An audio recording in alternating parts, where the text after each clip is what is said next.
Այո, իմ հորս կողմը Բիթլիսցի են, Բիթլիսի քյուղերեն է։ Քյուղի անունը Սմբոն է։ Ուրեմն իմ ընտանիքս իմ հորս պապերն են կապոր, ինչ որ ունիմ վանքը, իրենք 5 եղբայր են, այդ վանքը ամեն օր ջաշ եկվի և անցորդները բուքան գուտեն գխմեն գերտան, ատի լավ ժամանակ էր, այդ ատենի շատ լավ էր քյուղերի կյանքը, ամբողջ աշխարհի կյանքը լավ էր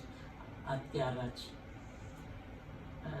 Վերջը երբ որ պատերազմը պիտի սկսի,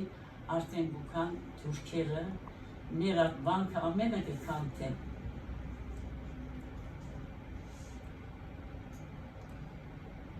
Եվ կսպանեն մեջի ամբողջ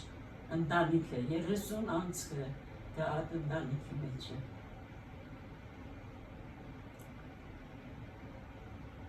Միայն կազատվի մեծ հայրս եղալ մյուս եղբայրներում մեկ տղան մեկ աղջիկը կազատվի։ Ուրեմն, երբ որ ասում կազատվի, քաղաքականությունը արդեն թուրքերը միջևս իրենց ետեր են, քաղաքի գանեն, ամեն իրար վրա կգործվի։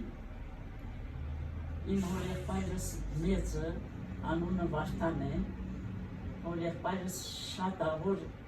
ծապպար կպարեր, վանի մուշի բարերն են ասում, առաջնակարգ պարով եղել է մեծ հոր եղբայրս Վարդանը։ Շատ լավ կյանք ունեցել են պատերազմին առաջի հարկը։ Վերջը, երբ որ կանթել են բանքը, ամեն մեկը որսվել է, ամեն մեկը մեկ ունկացել են, մինակ 3 հոգի ազատվել են այդ վանքել, մեծ հայրս, որ մեծն էր, և 3 հատ երեխան էր հայրս, 2 հոր եղբայրներում մեկ աղջիկ մեկ տղան, 30 անձ կլան իրենք, շատ շենք ունեն, իրենց կամ գսեն վանքեցիներ, կամ գսեն պապկենց տուն, այդպես կճանչեցվին իրենք ատյարը։